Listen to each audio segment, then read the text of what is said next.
Hi, I'm Jeff Gonzalez with Trident Concepts, and today I'd like to talk to you about follow-through, defining what follow-through really is.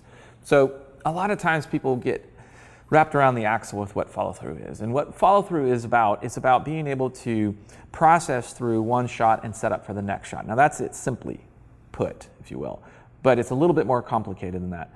What I try to get across to students is that it's not about how much time it takes for you to reset. It's about whether or not you have properly allowed the gun to follow through. So follow through is made up of three things. Number one, when the gun discharges, sights are typically going to move off target. What you're going to have to do, get the gun back to target. Second thing you have to do is you have to reacquire the sights, confirm that they are still in line.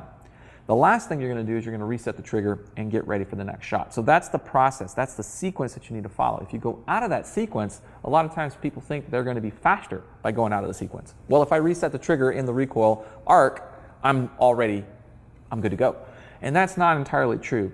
It might be true from one vantage point, but this is what we see from a performance vantage point. And that is that shooters typically, because they've reset the trigger, they feel compelled to go ahead and start applying pressure to the trigger before the gun is back to target and before the sights have been confirmed. So what ends up happening is that in their urgency to go ahead and reset the trigger, they end up producing a missed shot.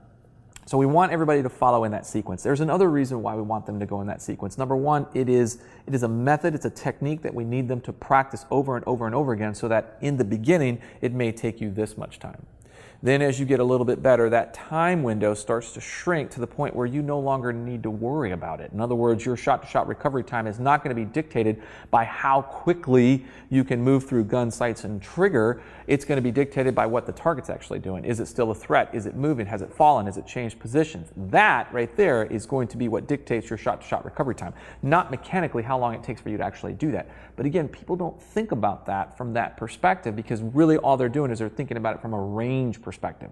And there's nothing wrong with that per se, but you've got to make sure that that range mentality actually falls in line with reality, and that's where we typically don't see it. So what I try to get people to do is just be patient. Don't be in a rush to process through your follow-through.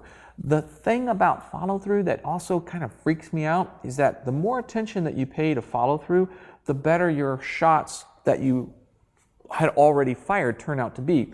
So there's this heightened sense of awareness of everything that you're doing when you are really focusing on follow-through that has a positive effect on the shots that you're firing. So that's one of those things that just, the more I focus on follow-through, the more attention I'm actually putting towards the shots that I'm firing. So again, focus on allowing the gun to recoil, driving it back to target, reacquiring the sights, and then resetting the trigger. That is follow-through defined.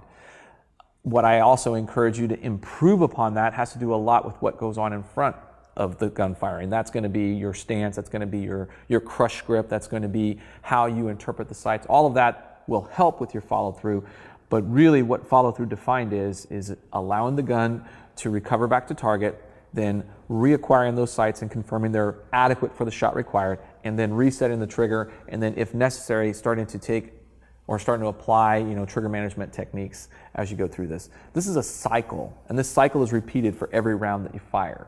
And so the more that you can just approach it from a cycle, the more reliable it's going to be for you under stress.